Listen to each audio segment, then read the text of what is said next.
As we prepare for Christmas this Advent season, we are going to be using the book, The Candy Maker's Gift, that I showed to you last week. We are going to read this story in 3 parts, and today we're going to hear the first part. While you're listening, think to yourself, what is a gift?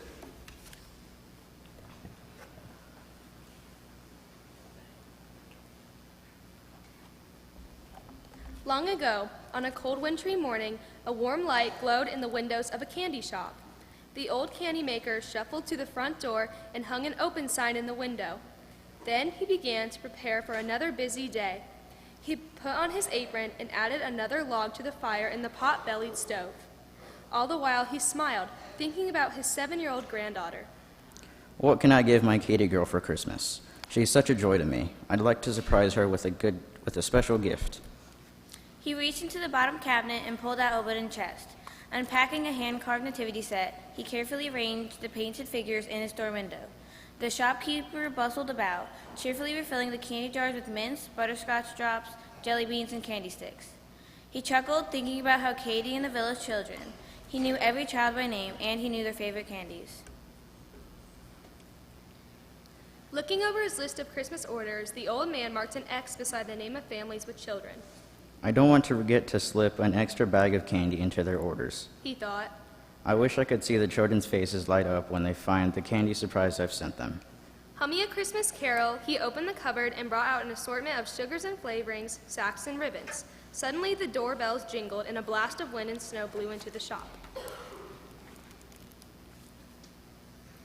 To the old man's delight, a group of children scurried in like a flock of little birds, laughing and talking all at once. The children crowded around the candy counter, their faces glowing. Little Joey pressed his worn mittens against the glass case. Times have been hard since his father died, Thought the candy maker.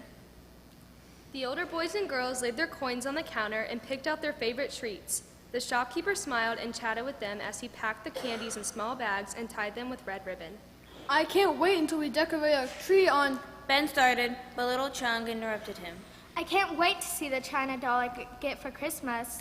2 of the girls were silent, Kara and Mary Ann know there will be only a few small presents in their stockings. thought the shopkeeper. Chung piped up excitedly. Our school Christmas party is on Friday. The old man laughed. Haha, Chung, you always love to have fun. Uh-oh, time for school. Said Ben, hearing the clock chime. The candy maker quickly passed out the children's sacks. Then he handed a special bag over the counter to Joey. Clutching the sack with glee, his little eyes sparkled. Thank you. Merry Christmas. Called the children as they waved goodbye and scrambled out the door. Watching them from the window, the old man looked down at the manger set and remembered seeing his father carve it many years ago.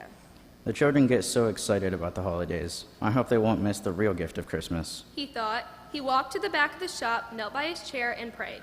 Dear Lord, you know and love these children more than I do. How can I help them see your gift of Christmas? Show me how I can bless your precious little ones.